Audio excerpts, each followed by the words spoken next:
আজকে আমার চেম্বারে এসেছেন মানিক ঘোষ আসাম থেকে। 2 বছর আগে ওনারা এসেছিলেন, আজকে আবার এসেছেন ওনার ছেলের জন্য প্রেডিকশান নিতে।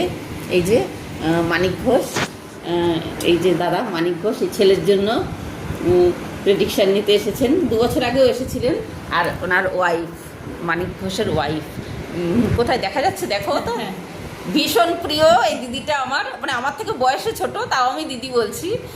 ভীষণ ভালো মনের, মানে এত ভালো এই দিদিটা যে কি বলবো, মানে একজন বন্ধু হয়ে গেছে আমার সাথে।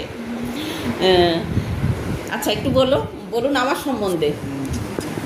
আমি তো আসলাম এই নিয়ে 2বার আসলাম দিদির এখানে, তারপরে অনলাইন প্রেডিকশন নিয়েছে, দুবার এসেছে, 2বার এসেছি, পরে অনলাইন প্রেডিকশন নিয়েছি।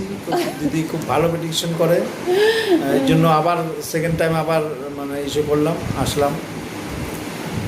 এই যে এত দূর থেকে এসে আমার কাছে সেকেন্ড টাইম এসছেন, তো এটা আমার কাছে অনেক বড় পাওয়া। মধুমিতা দি আমার সম্বন্ধে একটু বলো, কেমন লাগলো বলো। খুব ভালো লাগলো এসে। এই দিদিটা ভীষণ ভালো, আমাকে বলছেন যে তুমি একদিন যেও আমাদের গৌহাটিতে। তো আমি এখন কবে যেতে পারি দেখি। বাবু কেমন লাগলো? খুব শান্ত ছেলে, খুব ভালো। ঠিক আছে, বাই, সবাই ভালো থাকুন।